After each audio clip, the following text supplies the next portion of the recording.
జనసేన రాష్ట్ర ప్రధాన కార్యదర్శి నాగబాబు ఎమ్మెల్సీగా నామినేట్ అయి ఏడాది కావస్తుంది.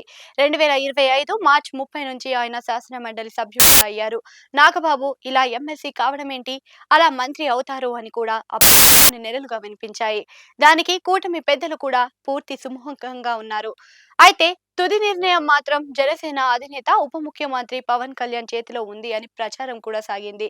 ఒకే మంత్రివర్గంలో అన్నదమ్ములు ఒకే సామాజిక వర్గానికి చెందిన వారి పదవులు పార్టీలో ఉన్నప్పుడు తప్పుడు సంకేతం ఇస్తుంది అని ఆలోచించిన పవన్ కళ్యాణ్ గ్రీన్ సిగ్నల్ ఇవ్వలేదు అని కూడా మరో ప్రచారం సాగింది.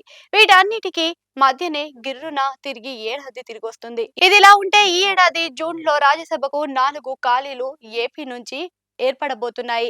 అందులో జనసేనకు ఖచ్చితంగా ఒక సీటు ఖాయంగా దక్కుతుంది. దాంతో ఆ సీటు విషయంలో ఇప్పటిదాకా ఒక పేరు చక్కర్లు కొడుతూ వస్తుంది. అదే పారిశ్రామికవేత్తగా ఉన్న లింగమనేని రమేష్.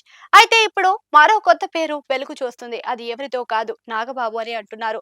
నాగబాబుని రాజ్యసభకు జనసేన కోటాలో పంపిస్తారు అన్నది లేటెస్ట్ గా జరుగుతున్న ప్రచారంగా ఉంది.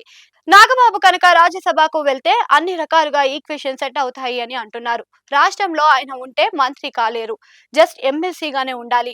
అదే ఎంపీగా పంపితే జనసేనకు కేంద్ర కేబినెట్ లో బెర్త్ ఖచ్చితంగా ఉంది. దానిని నాగబాబు ఖరారు చేస్తారు అని కూడా అంటున్నారు.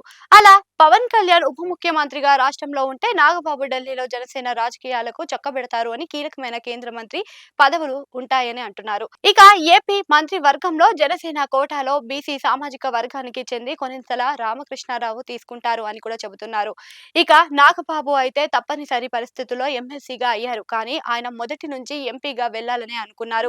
2019లో కూడా నాగబాబు నరసాపురం లోక్సభకు పోటీ చేశారు.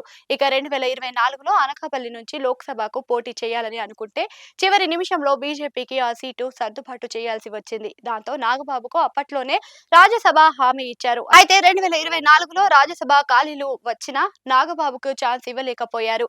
ఈ మధ్యలోనే ఎమ్మెల్సీ అయిన నాగబాబుకు రాజ్యసభకు వెళ్లాలని కోరిక ఉండనే ఉంది అని కూడా అంటున్నారు. పైగా జనసేన కోటాలో కేంద్ర మంత్రి పదవి కూడా ఖాయమవుతున్న దశలో ఆయనకు ఇది గోల్డెన్ ఛాన్స్ అని అంటున్నారు.